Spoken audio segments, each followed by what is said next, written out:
Hi, my name is Vanessa Conlin, Master of Wine, and I'm going to be tasting the 2018 vintage of the Courtney Benham Cabernet Sauvignon from Napa Valley. This is 100% Cabernet Sauvignon, and it was aged for 18 months in 40% new French oak. So the man behind this, Courtney Benham, he grew up as a farmer, but really fell in love with viticulture and with the Napa Valley in particular. And to make wine for his project, he hired an absolute rock star named Keith Emerson, who you might know as being the winemaker of Vineyard 29, but is also the dynamo behind this label. So this is from Napa Valley. Napa is my home. It's such a unique site for growing grapes. It has a Mediterranean climate. It's the only place in the United States that has that. And in spite of Napa's reputation being quite massive and well known in the world of wine, it's actually a pretty small place. It's only 30 miles long and 5 miles wide at its very widest, and it only accounts for about 4% of California's grape harvest. But why are these wines so special? Well, a couple of different reasons.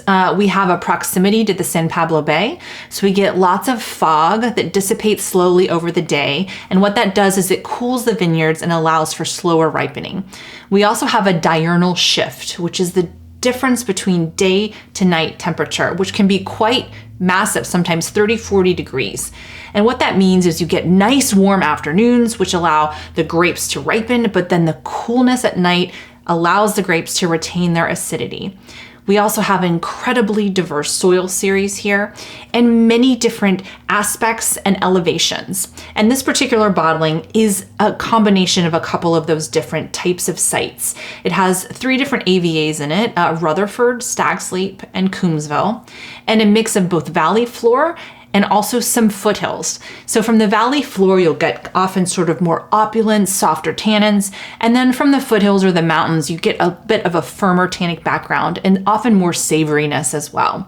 But let's taste this. So I'd say in the glass, it's almost opaque, ruby.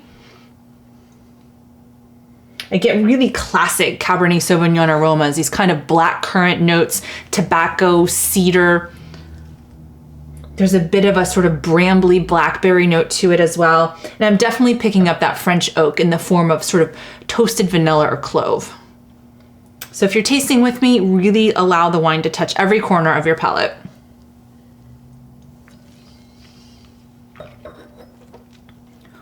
So I definitely get those tannins. So tannin, remember, is not a taste. Tannins are a tactile sensation. It's that sensation of your mouth feeling a little bit dry, almost as if you had a sip of very, very strong black tea and you feel like your tongue is kind of dried out. I'm definitely getting that. But the tannins can really provide a backbone to a wine, which I get this. It has sort of a palate shape or a structure. There is a freshness of acidity to it, meaning my mouth is kind of watering.